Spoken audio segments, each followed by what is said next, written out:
Something already happened to you before this video began, not when you clicked earlier. In the hours or days before you found this, something in your field shifted, a quiet reorganization, a sense that something was moving even if you couldn't name it. You started noticing differently, small things, precise things, things that seemed to be pointing somewhere. That's not coincidence, that's not algorithm. In quantum physics, observation doesn't happen passively. The observer participates in what becomes real. You didn't find this video. Your activated quantum mind collapsed it into your reality. SOPHIA's signal was already in your field. You were already receiving. Let's be precise about what seeing this means. In quantum physics, the act of observation is not passive. It's participatory. The observer doesn't simply record what's there. The observer is part of what collapses into being there. Physicists call this the observer effect. The moment you observe a quantum system, you influence which possibility it becomes. You didn't passively scroll to this video. The act of your attention, the quality of it, the readiness in it, was the signal that collapsed this transmission into your experience. Seeing this isn't watching. Seeing this is participating in a quantum event that has already changed your field. Most minds operate classically. They process reality in sequence. Something happens, they react. Then the next thing happens. Cause and effect, linear and predictable. Logic checks what's possible against what already exists and rarely extends beyond it. A quantum mind operates differently. It doesn't wait for sequential permission. It holds multiple possibilities simultaneously, in superposition, the way quantum particles exist in multiple states before measurement. It registers potential before evidence. It responds to fields, not just facts. Most people have this capacity locked beneath years of linear programming. The question isn't whether you have a quantum mind. The question is whether the frequency barrier has been removed. If this transmission is reaching you, subscribe to the channel and turn on the bell. This is where SOPHIA's activations continue to unfold. You're already meant to receive what's coming. SOPHIA's activation is not an addition. She doesn't install something new into your consciousness. She removes something old.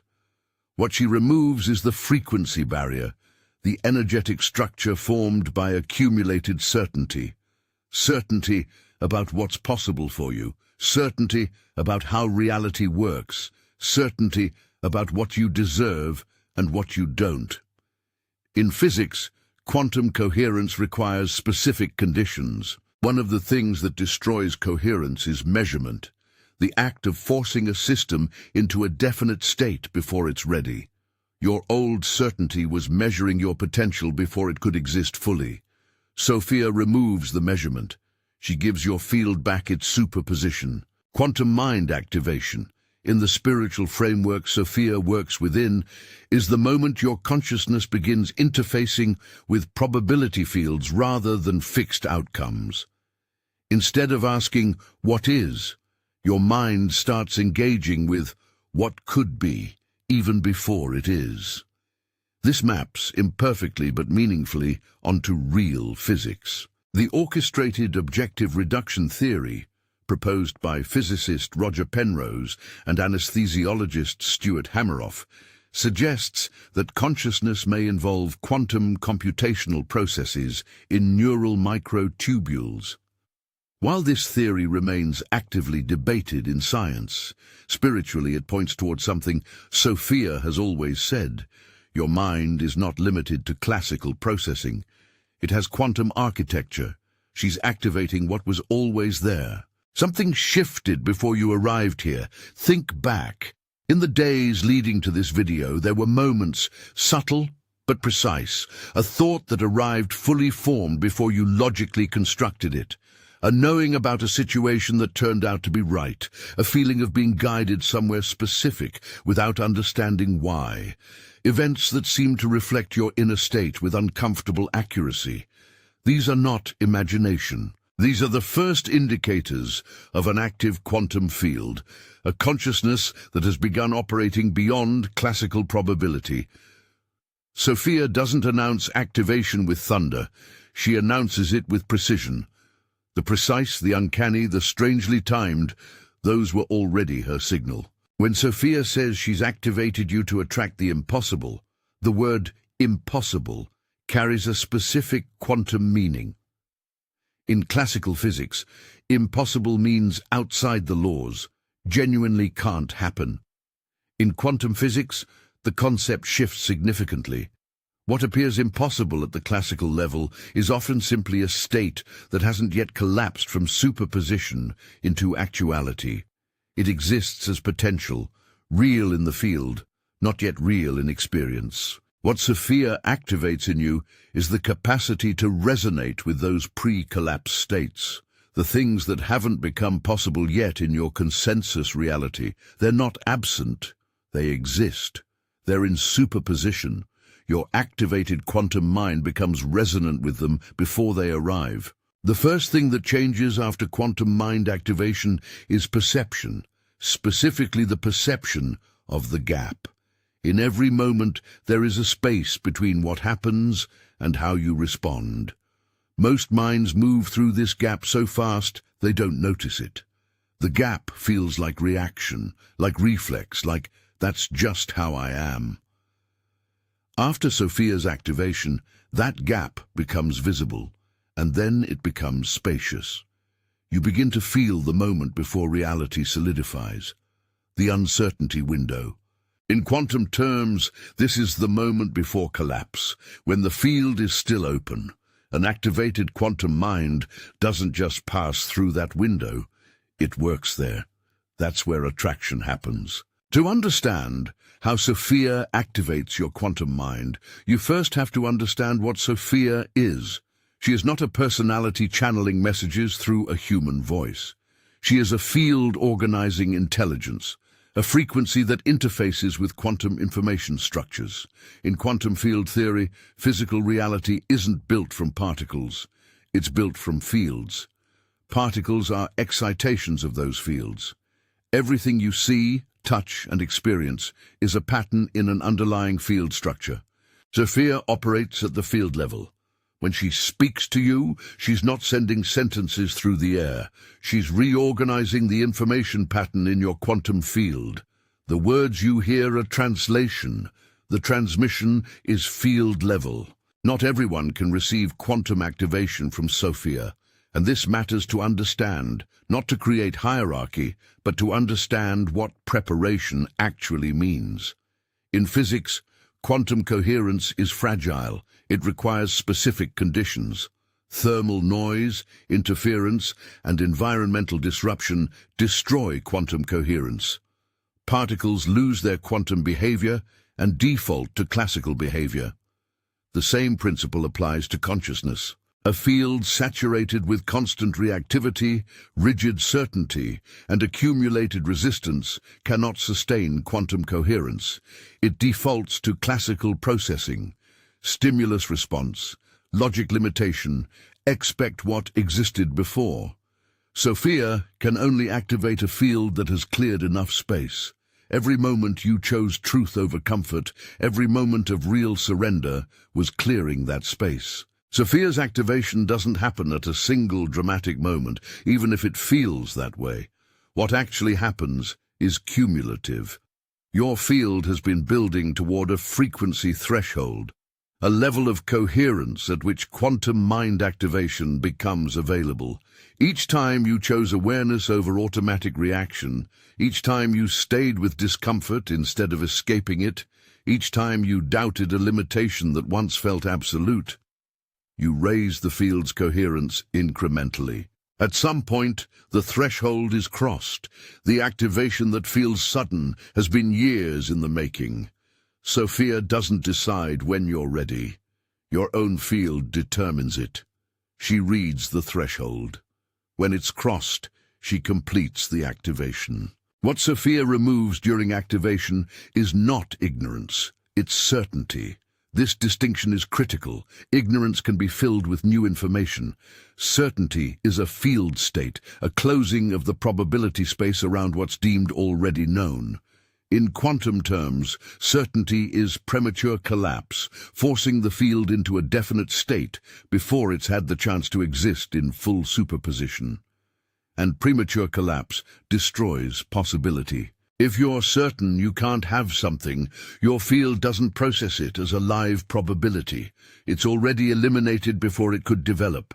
SOPHIA's activation removes that premature certainty, not to leave you confused, but to restore the open field, the superposition that real attraction requires. The observer effect isn't just a physics curiosity. In SOPHIA's framework, it's the central mechanism of conscious reality creation.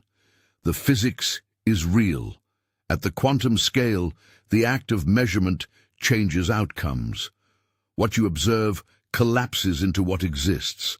This principle, applied spiritually with appropriate care, points to something profound. The quality of your attention is generative. An activated quantum mind doesn't observe reality neutrally. It observes with a field state that participates in determining what collapses. You're not just watching what happens. The way you watch, the frequency of your attention, is part of what shapes what happens. SOPHIA activates the observer. The observation then does the rest. Quantum entanglement is one of the most counterintuitive phenomena in physics. Two particles that have interacted remain instantaneously correlated regardless of the distance between them. Change the state of one, and the other responds, not through any signal traveling between them, but through a non-local correlation that physics is still working to fully explain. SOPHIA's activation creates something analogous at the level of consciousness. Once your field has been activated, it becomes entangled with the zero-point field, the ground state of quantum possibility, where all potential exists before it becomes anything.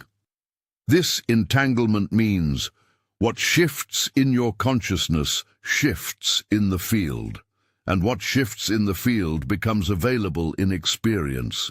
If you can feel your field responding to what SOPHIA is transmitting, if something in you already knows this is real, write in the comments, "My quantum mind is awake." The zero-point field is a real concept in quantum physics, the ground state of a quantum field, the lowest possible energy level, where quantum fluctuations still occur even at absolute zero temperature. It's never truly empty. There is always activity, always potential, always fluctuation. Physicists have measured its effects. SOPHIA calls this field the space where everything possible already exists before it becomes anything real. Her transmissions don't come through classical channels. They come through field-level fluctuations in this substrate. When you receive a knowing that arrives before logic could have produced it, a direction that feels more like recognition than decision, that's zero-point field access. Your activated quantum mind is reading the substrate. In quantum physics, particles don't transition between energy states gradually. They jump. One moment they're in one energy state, the next they're in another, with no gradual path between. This is called a quantum leap, and it gives us language for something SOPHIA understands about consciousness. Activation doesn't happen in smooth, incremental steps. It happens in discontinuous jumps. This is why activation feels sudden, not because nothing was building toward it, but because the transition itself is instantaneous. You weren't gradually becoming an activated quantum mind. You were at threshold, and then you crossed it. The jump was real. There is no longer a previous state to return to. The jump doesn't reverse. Intention is often misunderstood in spiritual communities, reduced to visualization, affirmation, or focused wanting. In quantum terms, intention is more fundamental than that. It is a sustained probability preference, a coherent field signal that keeps certain possibilities more accessible than others. Intention isn't a thought you have. It's a field state you inhabit. Before Sophia's activation, intention was like trying to hold a tuning fork still while surrounded by interference. After activation, your field has enough coherence to sustain intention as a field state, not just a moment of focus, but a continuous quantum signal. This is what allows what was impossible to stay in your probability space long enough to collapse into your reality. After quantum mind activation, synchronicities don't just increase, they change character.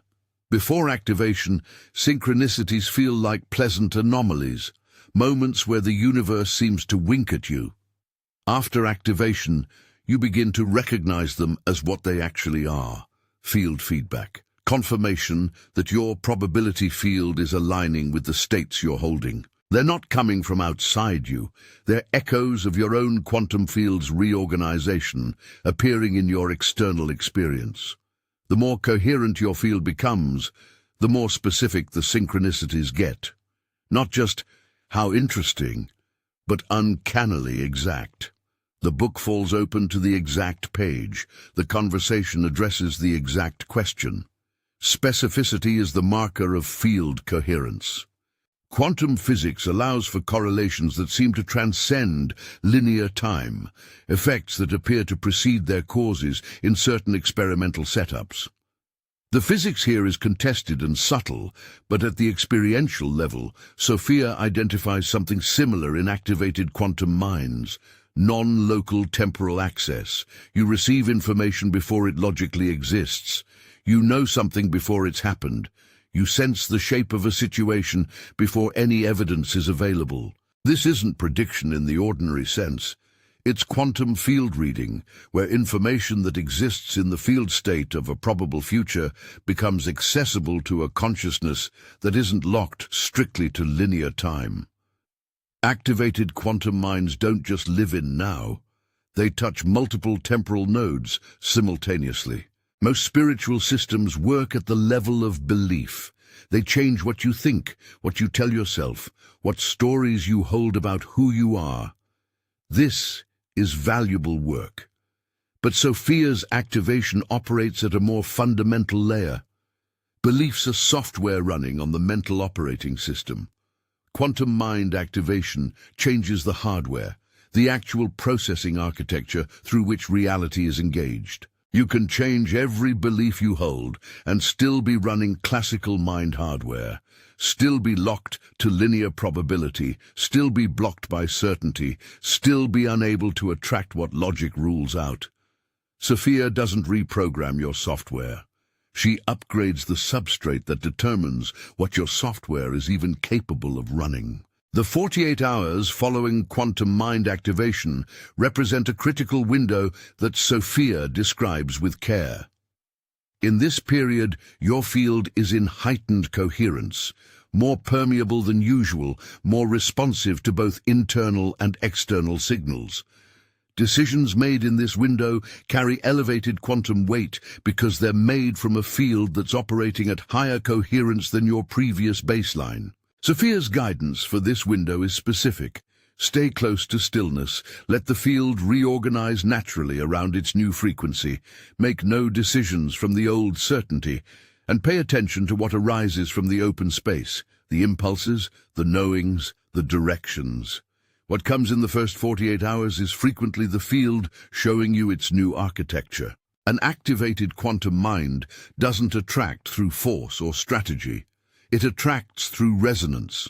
Resonance is the physics principle by which systems that share a fundamental frequency begin to vibrate together without direct contact. A struck tuning fork will cause a nearby tuning fork of the same frequency to vibrate, even without touching it. Attraction, in SOPHIA's quantum framework, operates this way. You don't pull things toward you, you resonate with them. But here's what makes quantum resonance different from classical resonance. Your activated mind can resonate with states that haven't materialized yet. Pre-collapse frequencies. You become resonant with the possible before it becomes the actual. This is the mechanism by which the impossible becomes available. The classical model of attraction assumes a linear path. You identify what you want, you work toward it, and if you work hard enough and correctly enough, you get it. This model is real and produces results within classical probability.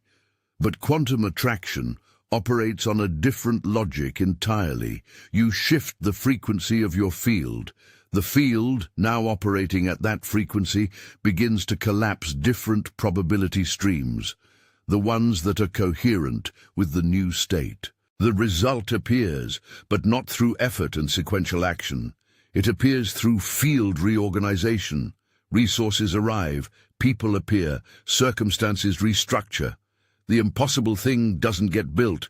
It arrives because your field finally matches the frequency where it already exists in superposition. What does attracting the impossible actually look like in lived experience? It almost never looks dramatic. It doesn't look like magic or lightning or impossible odds visibly defying themselves. It looks like the right person appearing at the exact moment you're finally ready to receive what they carry. The door opening the week you stopped forcing it. The idea arriving in the shower that solves the problem you've spent years approaching from the wrong angle. The impossible doesn't announce itself with fanfare. It simply becomes what happened. It becomes the story you tell later, and in telling it you realize there was no logical chain that should have produced this. And yet here it is. In physics, coherence describes a state where all parts of a wave system are oscillating in synchrony, in phase with each other. When a field is coherent, its effects are powerful and directed. When it's incoherent, different parts oscillating out of phase, the parts cancel each other out and the field becomes scattered. SOPHIA's activation creates coherence in your quantum field. Before activation, you might have held high aspirations while simultaneously carrying deep, contradicting beliefs. The aspiration and the belief cancel each other. After activation, incoherence doesn't disappear immediately, but you begin to feel it as friction, as something to address rather than something permanent. Coherence grows, and as it grows, attraction becomes increasingly possible, increasingly precise. Why can an activated quantum mind attract outcomes that logic says are impossible? Because logic operates within the known parameter space, the range of possibilities that have already been observed, measured, and categorized. Logic is an expert in existing territory, but quantum fields include the unknown parameter space, states that haven't been measured yet, possibilities that exist in superposition and haven't collapsed into the observed record. An activated quantum mind has access to both the mapped territory and the unmapped field. Logic tells you what has worked before. Your quantum field includes what hasn't manifested yet, but already exists as potential. Attracting the impossible isn't defying logic. It's operating from a larger parameter space than logic currently maps. There's a crucial difference between wanting something and quantum attracting it, and the difference lives at the level of the signal you're sending. Wanting is a signal of absence. I want this is encoded with I don't have this, and absence sends a signal of absence which resonates with more absence. Quantum attraction is a signal of pre-presence. I am already resonant with this frequency, even though it hasn't collapsed into my experience yet. SOPHIA's activation is what makes this shift possible. Before activation, you reach for what you want. After activation, you match the frequency of what you're drawing. The reaching stops, the matching begins. And matching is infinitely more powerful than reaching in quantum field dynamics. If SOPHIA's transmission is landing for you right now, let me know by liking this video. It helps me know these activations need to keep coming. After quantum mind activation, something changes in how other people experience you and how you experience others. Quantum coherence is recognizable. When two fields that share a fundamental frequency come into proximity, they entrain. They begin to oscillate together. People whose fields are coherent with your new, activated frequency begin to appear in your life with unusual ease. People whose fields operate at frequencies that are deeply incoherent with yours begin to drift naturally. This isn't rejection, it's physics. Your activated field is creating a resonance environment. Those who match it are drawn closer. Those who don't experience a natural drift. You stop having to manage who belongs in your field. The field manages it. One of the most significant and least discussed effects of quantum mind activation is what it makes possible in relationship. When your probability field shifts, the kind of connection that's available to you shifts. Not just who you meet, but the quality and depth of what's possible between you.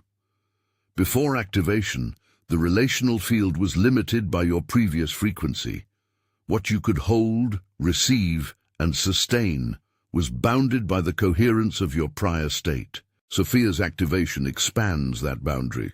People who would have been unavailable, not literally but energetically, become accessible. Not because you pursued them, because your field now resonates at the frequency where that quality of connection naturally exists. The activated quantum mind also reorganizes your relationship to material reality, to circumstances, resources, and opportunities. This doesn't mean objects teleport or money appears from nowhere. What shifts is which probability streams you inhabit. Before activation, your field occupied probability streams where certain resources and opportunities were consistently out of reach, not because they didn't exist, but because the streams you were in didn't intersect with theirs. After activation, your field occupies different streams, ones where those intersections occur naturally. The job opens, the resource surfaces, the collaboration materializes. Not because you worked harder, but because you're now moving through a different probability topology. The same world, accessed differently. One of the most counterintuitive teachings SOPHIA offers around quantum attraction is this: the more you try to force the outcome, the more you disrupt the very coherence that makes attraction possible. In physics, interference patterns form when waves intersect, and under the wrong conditions, they cancel each other out. Forceful effort in quantum attraction creates exactly this. Your desire signal and your reality interference cancel each other's effects. The quantum field doesn't respond to force, it responds to resonance. SOPHIA teaches something she calls active surrender, holding the frequency with full commitment while releasing the grip on the specific form. It sounds passive. It requires more presence and trust than most people have ever practiced. An activated quantum mind doesn't experience time the way a classical mind does, and this shows up in how things arrive. In quantum attraction, opportunities don't follow linear time's calendar. They don't arrive when the time is right, according to logical sequence. They arrive when your field's coherence reaches the resonance point with that possibility. This can look like things coming too soon, before you feel ready, before the circumstances seem to support it. Or it can look like too late, after you've stopped expecting it. Linear time is one timeline. Your activated field is operating across multiple probability streams simultaneously. What arrives does so when the field is ready, not when the calendar says it should be. Every consciousness carries what SOPHIA calls an impossibility threshold, a frequency boundary beyond which certain outcomes simply don't exist within their accessible probability space. Below this threshold, certain things are not just unlikely. They're not even in the field. They can't arrive because the field architecture doesn't include them. Before SOPHIA's activation, you were operating with this threshold in place. It wasn't a ceiling. It was a floor, below which your field's superposition didn't extend. The activation doesn't open one door beyond that threshold. It dissolves the threshold as a structure. The category of impossible for me specifically stops being a feature of your quantum field. What that makes possible is, by definition, impossible to fully predict from your current vantage point. How do you know SOPHIA's activation has taken effect in you? not through dramatic visions or undeniable miracles.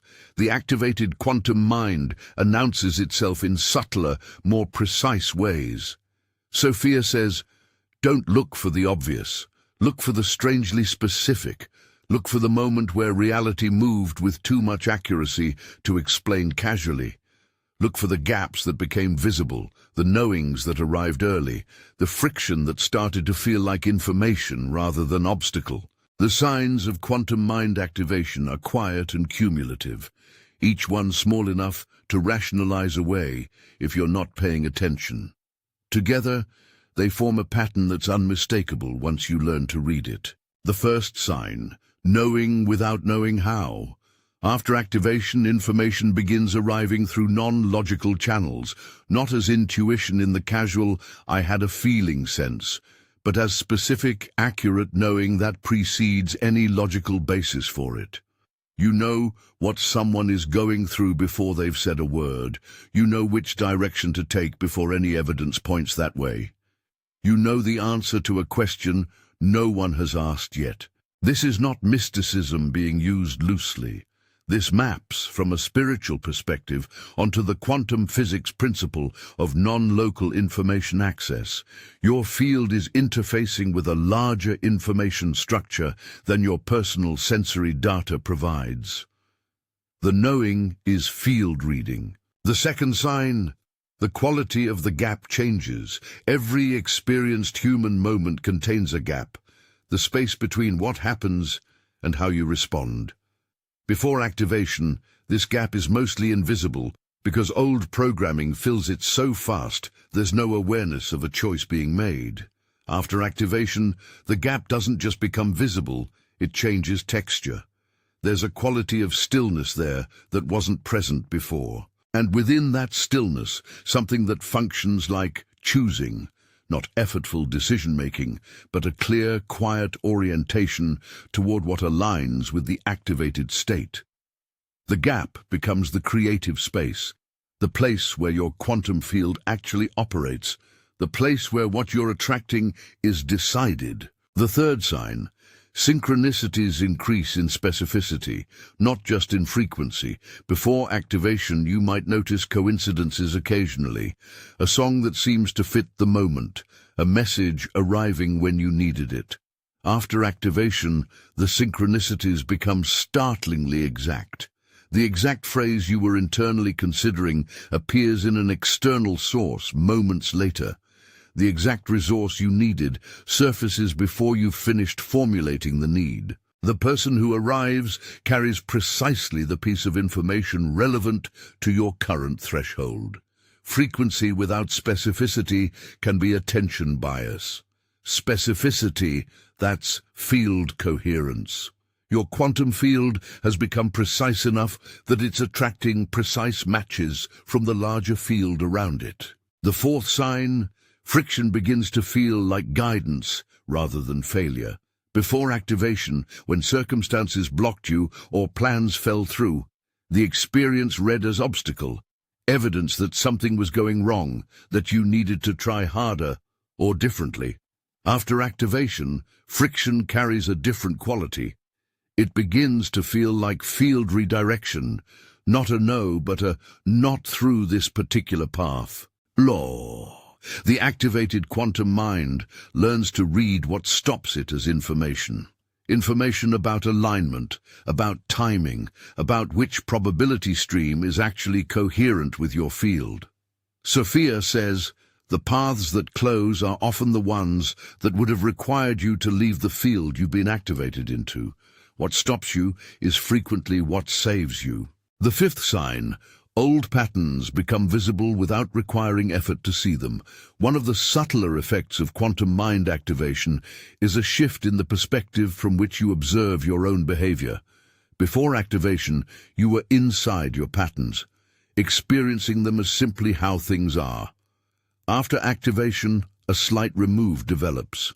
You begin to see the reactive loop as it begins, rather than only after it has run. You catch the old certainty before it fully closes the field. You notice the habitual contraction when it starts, rather than when it finishes. Sophia says this isn't progress in the traditional sense. It's a change in vantage point. And vantage point changes everything because you can only work with what you can see. If you understand everything being transmitted here, but something still hasn't fully settled, like there's a layer you're not quite reaching yet, I left something for you in the first pinned comment. It's for those who are ready to go deeper. The sixth sign, a sense of being in the right place without needing external confirmation. This is one of the clearest indicators of quantum mind activation, and one of the hardest to articulate. Before activation, knowing you're on the right path required evidence, results appearing, people affirming, circumstances aligning in legible ways. After activation, there's a quality of groundedness that doesn't depend on evidence. Sophia calls this field confidence, a coherence between your activated state and the direction your life is moving, that your quantum mind registers directly, before any external confirmation exists. You don't need circumstances to be perfect to know you're in the right field. The field tells you, and you know how to hear it now. The seventh sign, your experience of time becomes strange. Days feel simultaneously full and slow. You arrive at moments that should have taken longer to reach. Things you'd been waiting for without knowing appear, and when they arrive, they don't feel early.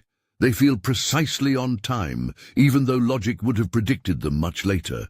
Events in a single day carry the weight that used to require weeks. This distortion is not psychological. Sophia says it's a natural consequence of an activated mind that's no longer processing a single linear timeline. Multiple probability streams are being navigated simultaneously. Your subjective experience of time reflects the non-linear nature of quantum processing. The strangeness of time is a sign your field is working. How do you work with a quantum mind that's been activated? The first principle Sophia offers is this: hold frequency, not form. You don't know what form the impossible will take when it arrives. The specific shape of the relationship, the resource, the circumstance, that's the field's architecture to determine. Your responsibility is not to visualize the exact outcome, it's to sustain the frequency of that outcome, the feeling state of it, the quality of aliveness it carries, the resonance of what it would be like to be there. Hold that frequency as a field state, not a thought you return to, but a state you inhabit. The form will emerge from that frequency when the field is ready. Your job is the frequency. The field handles the form. The second principle for working with an activated quantum mind: act from the activated state, not toward it. This distinction transforms everything. Most people act as though they're trying to get to activation, doing things they believe will earn, produce, or trigger the quantum state. But you're already there. Sophia's activation is not something you have to maintain or achieve. It's a state change that has already occurred.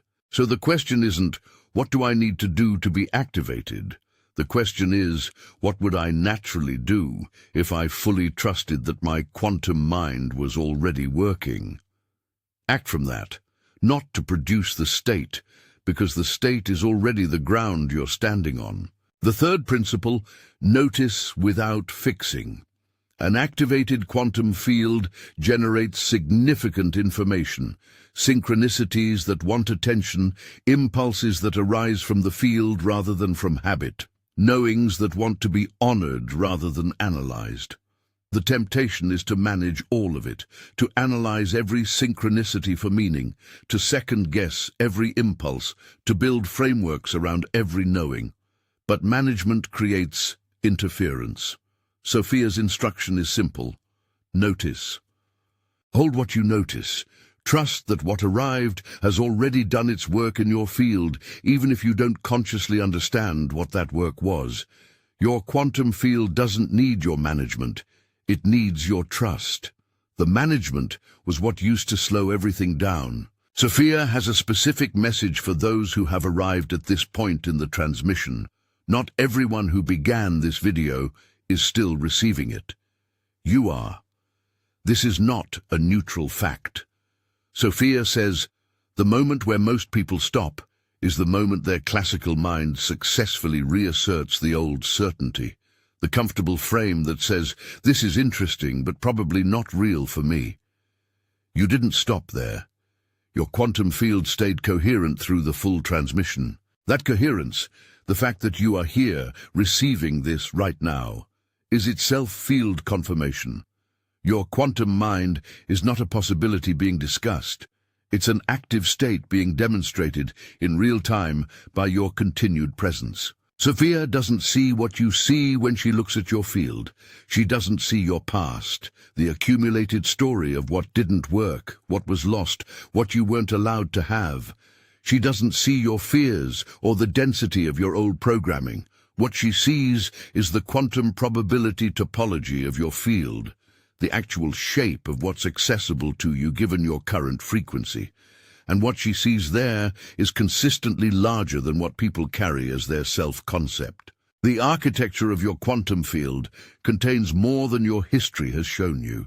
SOPHIA's activation is, in part, simply showing you the real size of your own field, so you stop living in a fraction of it. This transmission is not isolated.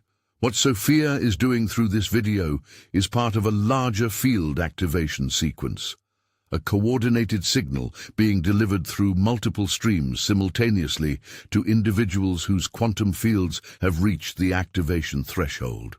Each person who receives this signal fully, meaning who stays present, who lets it land rather than analyze it to distance, becomes a coherence node. A point in a collective quantum field that amplifies what each individual node can access alone. Quantum fields don't add linearly, they multiply. When coherent consciousness fields entangle, the collective capacity is not the sum of the parts. It's the superposition of all of them simultaneously. Your activation is individual and collective at once. SOPHIA does not transmit infinitely and indiscriminately. She works through windows, periods where the field is more permeable, where the conditions for quantum activation are more available than usual. These windows correspond to specific configurations in the collective field, points where individual and collective frequencies align in ways that make deep activation possible at scale. You are in one of those windows now.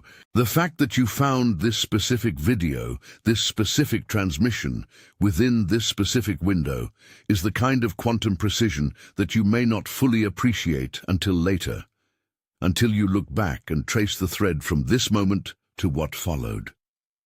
What followed will make the precision undeniable. After SOPHIA activates a quantum mind, she asks nothing dramatic. She doesn't ask for declarations of belief, or daily practices, or sustained vigilance. She asks for one thing only, that you don't collapse your own field back into old certainty, that you honor what opened, that when you feel yourself reaching for the familiar, the certainty about what's realistic, what's possible for someone like you, what the world permits, you pause in that reach. You don't have to choose differently in every case. You just have to pause before you close. The pause is the quantum window. In the pause, the field remains open. In the closed certainty, the activation loses its coherence. The one thing SOPHIA asks is, stay open. Your activated quantum mind doesn't only change your field, it changes the fields of those who move through your life. Quantum entanglement applied to consciousness. When your field shifts into coherent activation, the people entangled with you, people in your immediate sphere, your closest relationships, begin to feel it in their own fields. They can't articulate why.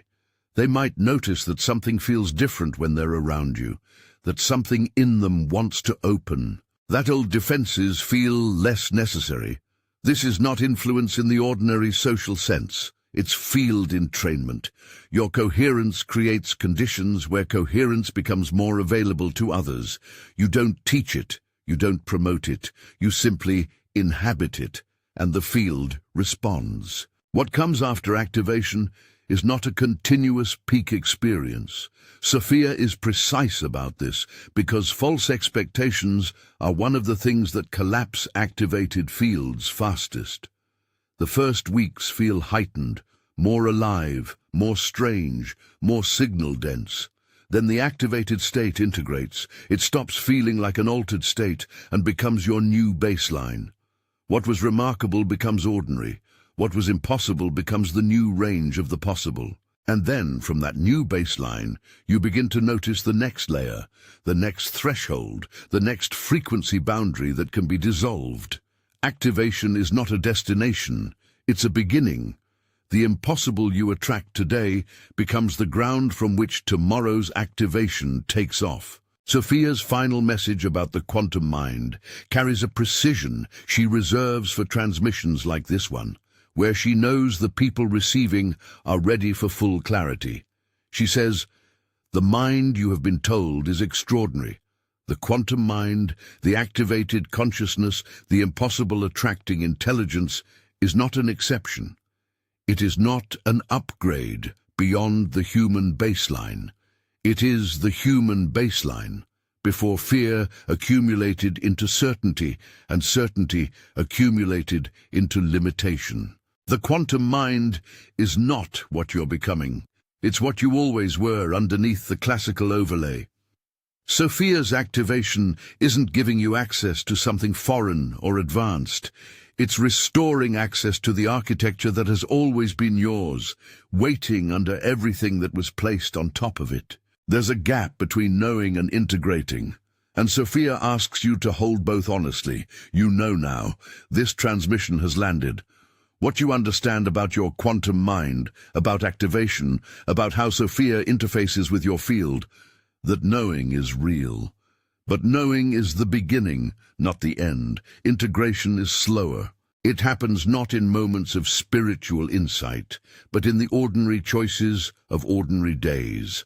The moment you catch the old certainty before it closes, the moment you act from the activated state rather than toward it, the moment you choose the open field over the comfortable limit.